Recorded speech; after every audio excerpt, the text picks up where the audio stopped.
Un historien peut-il demeurer enfermé dans son bureau? Il doit sentir son temps pour mieux interroger le passé. Est-ce que vous consultez régulièrement votre horoscope? Je le lis dans le tram quand il passe, mais sinon non. Non, pas très régulièrement. Je lis de temps en temps sur le journal. Ça m'arrive quand je lis certains périodiques, c'est assez amusant. Moi je lis dans le tram des fois pour passer le temps et puis sur certains magazines quand je tombe dessus. La France du XXIe siècle serait emplie de gens croyant aux horoscopes, mettant des cadenas sur les ponts, lançant des pièces dans les bassins. Après tout, pourquoi pas? N'y a-t-il pas plus de rebouteux et tireurs de sorts que de médecins? Alors la France, terre de superstition? Pourtant, elle se veut le pays de la raison, fille des Lumières du XVIIIe siècle. Où se trompe-t-on? Dans la vision du présent ou dans la perception du passé? Une seule solution, revenir aux sources mêmes, aux fondements. Après tout, que sont les Lumières? Pour le savoir, je me rends à l'École normale supérieure de Lyon rencontrer Catherine Volpillac. Le siècle des Lumières se définit différemment selon que l'on est historien de la littérature ou des idées. Pour un historien des idées, il faut remonter beaucoup plus haut, parce que à partir du moment où les idées de raison, de critique s'affirment, et cela c'est évidemment dès le milieu du XVIIe siècle, à partir de ce moment-là commence un siècle nouveau qui se prolonge donc jusqu'au XIXe. Et cela, c'est le siècle des Lumières en tant que siècle de combat, siècle porté par la raison et définissant un certain nombre d'objectifs.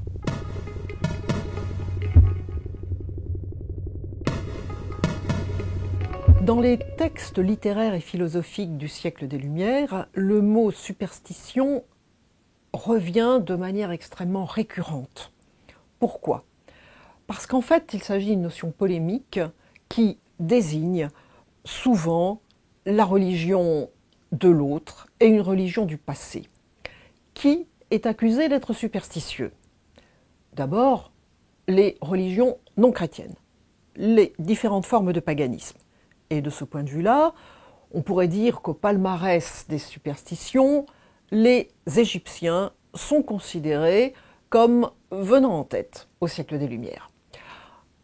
Mais la religion chrétienne, évidemment, n'est pas exempte de superstition. Qui désignera-t-on d'abord comme superstitieux? Les Espagnols et les Italiens sont réputés être accablés de superstition, mais aussi les femmes. Les vieilles femmes surtout, mais les femmes en général comme tous les esprits faibles. Le peuple, car le peuple a besoin d'être guidé, conduit, et on sait qu'il est souvent exploité par les prêtres, nous disent les philosophes. Et donc, on désigne la superstition comme étant la religion des faibles, celle qu'il faut combattre, évidemment, pour arriver soit à une religion épurée, de toute superstition, soit à une religion qui ne sera pas une religion du tout, car on n'a pas forcément besoin de religion. Telle est la leçon qui se dégage de cette littérature et de cette philosophie des Lumières. Ainsi, le XVIIIe siècle serait le temps de la lutte contre les superstitions. Un mot qui traduit tout ce que les Lumières récusent et refusent. Pour moi, cette période est dominée par une figure, celle de Voltaire. Son dictionnaire philosophique, publié en juin 1764, ne me quitte d'ailleurs jamais. Ce livre s'en le souffre. Longtemps, Voltaire n'a pas voulu avouer en être l'auteur, fidèle à son adage « frappez et cachez votre main ». Le texte fait scandale dans toute l'Europe, condamné à être lacéré et brûlé comme téméraire, scandaleux, impie, destructif de la Révolution à Genève, en septembre 1764, puis à Amsterdam, Berne, Paris, Rome. C'est une machine de guerre, car Voltaire a un ennemi, l'infâme. Mot étrange, un peu désuet. Voltaire l'emploie souvent comme synonyme de superstition. Voilà son adversaire. En juin 1759, il expliquait à Frédéric II de Prusse « Je ne travaille qu'à l'extirper ». Mais qu'est-ce qu'une superstition? Voltaire a multiplié les aphorismes, petites phrases ciselées pour toucher juste et avec force. Le fanatisme est à la superstition ce que le transport est à la fièvre, ce que la rage est à la colère. La superstition est à la religion ce que l'astrologie est à l'astronomie, la fille très folle d'une mère très sage. Le fanatisme est un monstre qui ose se dire le fils de la religion. Je peux continuer à l'infini. Chaque formule fait mouche. Mais qui se cache derrière elle? Mauvaise langue. Un contemporain décrivit l'agonie de Voltaire, celui qu'il appelle impur et impie. Je cite. Dans son délire et son désespoir, Voltaire prenait de ses excréments et les portait à sa bouche pour punir sa langue et sa main infâme des ordures qu'il avait débitées et qu'il avait écrites sur certains livres de l'Écriture sainte. Le pourfendeur des superstitions, devenu fou et superstitieux, un comble. Certes, le trait rapporté en 1797 dans les catholiques du Jura est une caricature. Il fait partie des innombrables bobards qui environnent l'histoire de notre philosophe. Il a cependant l'avantage de nous montrer la complexité d'un personnage. Qui est vraiment Voltaire? Cet amoureux du théâtre avait fait de sa demeure l'auberge de l'Europe. Il y accueillait grands esprits et curieux. Faisons comme eux. Allons lui rendre visite dans son château de Ferney, où il a vécu de 1760 à 1778. Un parc silencieux, des salons, des œuvres d'art qui s'accumulent, et là. Qu'est-ce que cette immense toile? La facture n'est pas très heureuse, mais quelle exubérance, quelle fantaisie! Je ne peux m'échapper. Des nuages et un temple, des hommes écrasés et d'autres dansant. Comment me retrouver dans cet univers? Autant m'en remettre à Christophe Paillard, qui connaît remarquablement ce tableau. Le triomphe de Voltaire, sans doute faut-il l'inscrire dans le contexte biographique. C'est une œuvre de 1776. Or, dans les années 1770, Voltaire, sentant sa fin proche, est véritablement obsédé par la perspective de son immortalisation assurée par sa glorification littéraire. Et là, nous avons cette œuvre qui présente l'accession de Voltaire à la gloire littéraire, à l'immortalisation. Ce tableau est paradoxal, c'est une véritable enseigne à bière, dira Madame de Genlis en visite au château de Voltaire. C'est en résumé un dispositif autobiographique. Au centre de la toile peinte par un certain Duplessis dont nous ne savons rien se tient comme de raison Voltaire lui-même. Voltaire qui est bicéphale, selon le modèle des deux corps du roi. Il y a le vieillard flétri par les années qui s'apprête à mourir, et puis il y a le courtisan à la perruque poudrée qui accède à l'immortalité. Il est introduit par Melpomène, la muse de la tragédie, auprès d'Apollon, le dieu de la beauté, le dieu de la poésie, le dieu de la tragédie, en tenant dans sa main la Henriade, son poème épique qu'il considérait comme son brevet d'immortalité. Et Apollon, comme de droit, va le conduire au char d'éternité, où Pégase l'emmènera au firmament où sont les poètes. En dessous de ces deux groupes se tient un monstre terrassé, un monstre rouge, qui est véritablement l'allégorie de ce que Voltaire nommait l'infâme, c'est-à-dire la religion dans ce qu'elle a de superstitieux, de fanatique et d'intolérant. Et le bras, toujours menaçant, parce qu'on ne peut exclure le retour du fanatisme, tient un poignard et est maintenu par l'esprit des Lumières qui chasse la stupidité d'un regard menaçant. C'est donc le triomphe des Lumières qu'incarne Voltaire. L'œuvre ne serait qu'une mise en scène réalisée par celui qui rêvait de triompher dans les théâtres? Un faux fuyant? Une image de propagande? Une auto-célébration? Finalement, ce n'est pas à Ferney que je peux trouver mes réponses, mais peut-être tout près, à Genève, aux Délices, une belle maison à qui Voltaire avait donné ce nom quand il s'y est installé en mars 1755. C'est aujourd'hui un des plus grands centres d'études sur Voltaire. Je suis reçu par François Jacob, qui dirige cette institution. Les fonds qui ont été rassemblés ici sont constitués essentiellement de manuscrits du XVIIIe siècle, de Voltaire principalement, et d'imprimés. Il y en a environ 25 000. Les fonds ont été acquis par Theodor Besterman, qui était un milliardaire anglais d'origine polonaise et qui arrive à Genève en 1952. Il propose à la ville de Genève un contrat, il donne tous ses manuscrits, il donne sa collection de tableaux, il donne ses imprimés, en échange de quoi on fonde un institut et musée Voltaire, de telle sorte qu'on puisse publier la correspondance complète et les œuvres complètes de Voltaire. 25 000 imprimés, 10 000 manuscrits, des milliers de lettres, autant de miroirs que Voltaire nous tend. Va-t-il encore m'échapper longtemps? Peut-être pas, car au fond d'une armoire blindée se trouve le trésor que je cherche. Le brouillon de l'article « Superstition ». Le brouillon de l'article « Superstition » a servi à Voltaire pour rédiger son article « Superstition » des questions sur l'encyclopédie. Vous savez qu'il avait d'abord rédigé un article « Superstition » pour le dictionnaire philosophique, publié en 1764, et puis il y revient pour les questions sur l'encyclopédie en 1770. Le brouillon de l'article « Superstition » est donc constitué d'un certain nombre de notes prises par Voltaire, qu'il inclura dans ses carnets, sur ce thème de la superstition, des notes disparates qui ne sont pas liées les unes aux autres. Il y en a une en particulier qui est tout à fait intéressante et qui est située au début de ce brouillon. « Quand les Turcs égorgent un mouton », écrit Voltaire, « ils disent « Je te tue au nom de Dieu ». Et Voltaire conclut « C'est la devise des religions, des guerres de religion civiles ». Donc il y a là quelque chose qui est profondément actuel, bien entendu. Aujourd'hui, on ne parle plus de Turcs qui égorgent des moutons. On égorge, mais plus des moutons, hélas.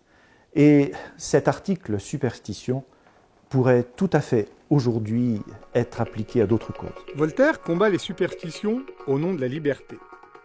Il distingue trois choses. Les superstitions innocentes d'abord. Vous dansez les jours de fête en l'honneur de Diane. À la bonne heure. La danse est très agréable, elle est utile au corps, elle réjouit l'âme. Ensuite, les superstitions pardonnables. C'est celle de placer parmi les dieux les grands hommes qui ont été les bienfaiteurs du genre humain. Enfin, les superstitions des gredins et des fanatiques, car les temps les plus superstitieux ont toujours été ceux des plus horribles crimes. C'est la superstition qui a fait assassiner Henri III, Henri IV, Guillaume, prince d'Orange et tant d'autres. C'est elle qui a fait couler des flots de sang depuis Constantin. C'est cette dernière qui doit être détruite, car elle est le plus horrible ennemi du genre humain. Elle prive les hommes de la raison, de leur libre arbitre. Elle provoque violence et exploitation. Voltaire écrit à Frédéric II en juillet 1759. La superstition, l'intérêt, la vengeance, la trahison, l'ingratitude produiront jusqu'à la fin des siècles des scènes sanglantes et tragiques. Noble entreprise. Mais Voltaire est-il le seul à mener le combat? Est-il vraiment original? Pour le savoir, je dois retourner voir Catherine Volpiac, elle pourra m'éclairer. Voltaire n'est pas le seul à employer le terme de superstition. Au contraire, il reprend là, on pourrait dire, un lieu commun du XVIIIe siècle, mais il est certainement celui qui a su le mieux tourner en ridicule, moquer et ainsi déconsidérer ce qu'il appelle les pratiques superstitieuses. Si l'on va plus loin dans la démarche, pourquoi est-ce qu'on s'attaque à la superstition?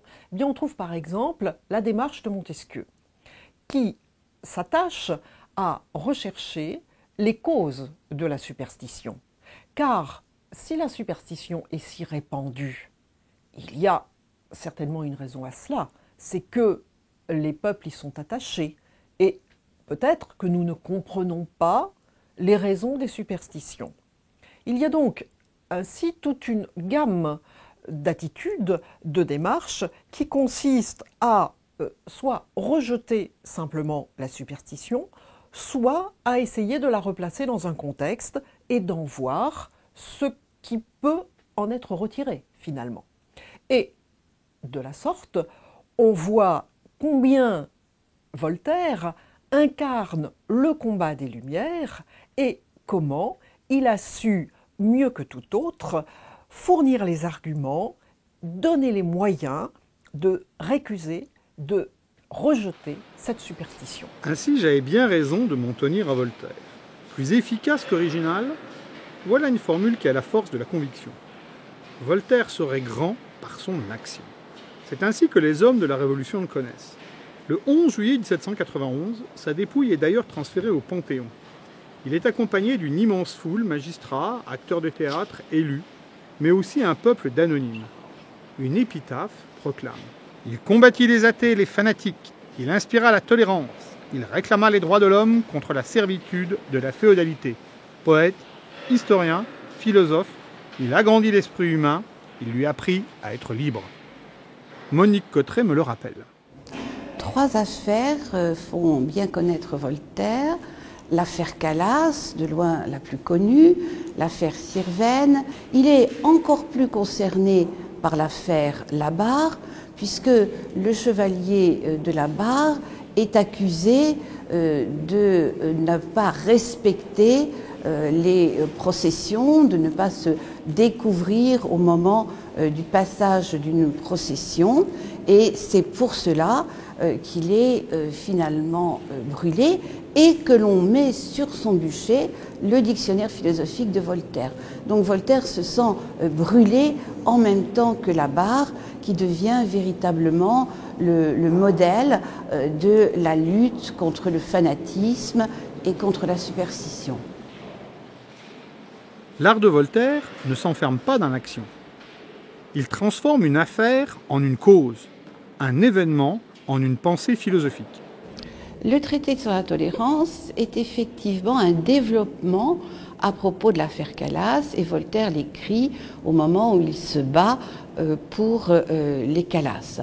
C'est un traité qui dénonce toutes les superstitions, tous les fanatismes, et qui évidemment est une date dans l'histoire du combat pour la tolérance. Ceci dit, il faut être très prudent quand on utilise ce texte, parce qu'il défend la tolérance, mais Voltaire la défend en homme du XVIIIe siècle, et donc pas du tout dans le sens où le mot existe de nos jours. La lutte contre la superstition n'est pas une guerre à la religion, mais à l'excès. Dans mon dictionnaire philosophique, je lis « Presque tout ce qui va au-delà de l'adoration d'un être suprême et de la soumission du cœur à ses ordres éternels est superstition. » Voltaire vise spécialement la religion catholique. Il écrit « Le christianisme est la superstition la plus infâme qui ait jamais abruti les hommes et désolé la terre. » Pour l'affirmer avec plus de force, notre philosophe a fait une pièce de théâtre que Monique Cotteret connaît bien. La pièce Mahomet n'est pas du tout une prise de position pour ou contre l'islam, contrairement aux apparences. C'est en réalité pour Voltaire une façon de régler des comptes avec le catholicisme, et notamment avec le catholicisme de son temps et les miracles du diacre Paris qui intervenait à Paris au XVIIIe siècle, et que Voltaire et un certain nombre trouvaient parfaitement ridicules et contestaient fortement. Donc dans cette pièce, il y a un faux miracle. Et en fait, à travers ce faux miracle-là, c'est la critique de tous les miracles. Les miracles sont inutiles, ils sont le plus souvent trafiqués par des charlatans. Voltaire est toute religion entachée de superstition, c'est-à-dire refusant l'exercice de la raison et repoussant l'humanisme. En janvier 1778, il écrit l'épitaphe du pasteur Jaillet de Nyon. Sans superstition, ministre des autels, il fut plus citoyen que prêtre, il instruisait, aimait, soulageait les mortels, et fut digne de Dieu, si quelqu'un le peut être.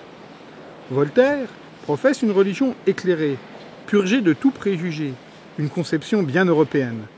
Bernard Cotteret, aussi croisé au Panthéon, me précise son parcours et ses sources d'inspiration.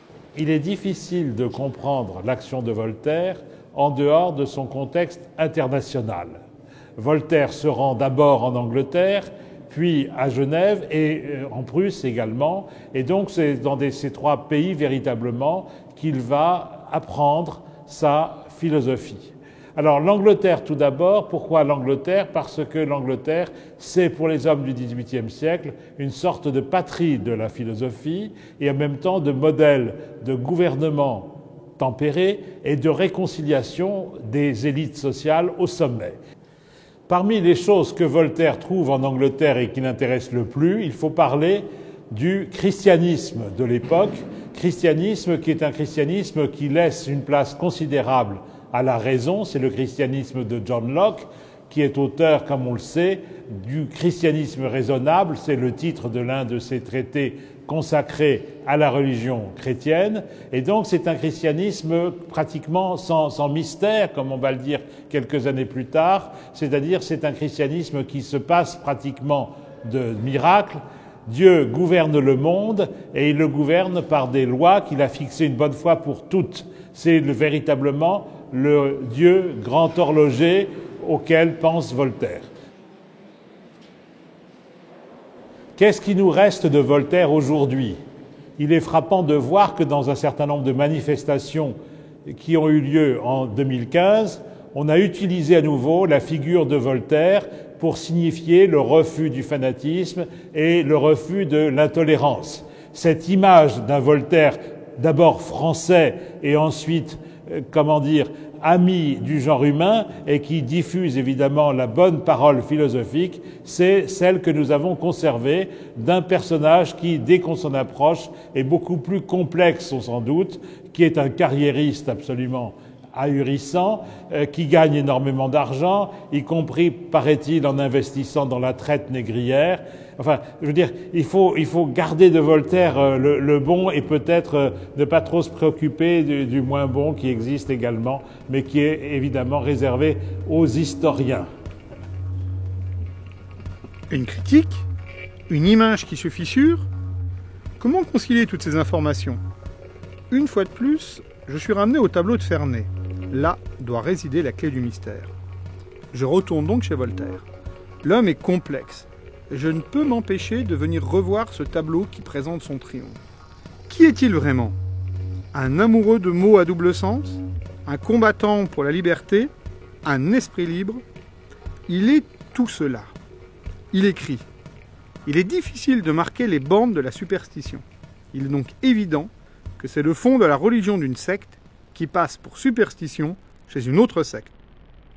Décidément, impossible d'oublier ce spectacle. Mais ce temple dans un coin, c'est curieux, car dans le parc du château, j'ai vu une chapelle. Pourquoi cette contradiction avec le tableau? Il faut que j'interroge Christophe Paillard.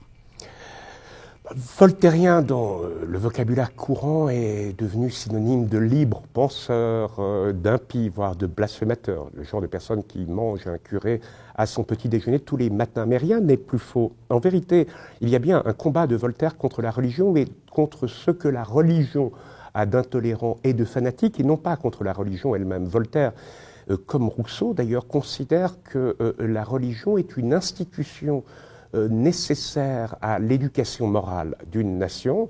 Après tout, même Robespierre fera adopter un culte de l'être suprême pendant la Révolution. Et donc le combat de Voltaire est un combat à double tranchant. D'un côté, effectivement, il lutte contre l'entreprise hégémonique de l'Église, contre sa volonté de dominer l'État, mais de l'autre, il lutte aussi contre l'athéisme. Les philosophes athéistes, ils pensent que si Dieu n'existait pas, il faudrait l'inventer, selon son célèbre mot.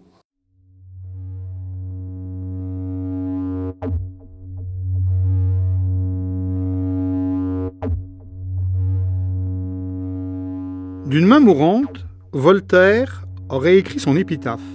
« Je meurs en adorant Dieu, en aimant mes amis, en ne détestant pas mes ennemis et en détestant la superstition. » Qui sont ces amis? Ceux qui sont sur le tableau? Je reprends mon dictionnaire philosophique car il les décrit. Ce sont des hommes parfaits. Des hommes sans impiété et sans superstition, dégagés des préjugés de l'école et de ceux du monde, qui aiment la vérité et non la dispute, qui n'en sont certains que de ce qui est démontré et qui se défient encore de ce qui est le plus vraisemblable. Je suis parti à la recherche d'une définition et mon enquête finie, je m'aperçois qu'il n'y a pas de définition. Superstition est un mot qui disqualifie, stigmatise, détruit mon adversaire. C'est un mot qui tue. Voltaire nous met en garde. La superstition est la fille d'une raison endormie, la petite fille des préjugés. Elle dort dans chaque société prête à se réveiller. Or, elle est dangereuse. Notre philosophe prévient. En un mot, moins de superstition, moins de fanatisme. Et moins de fanatisme, moins de malheur.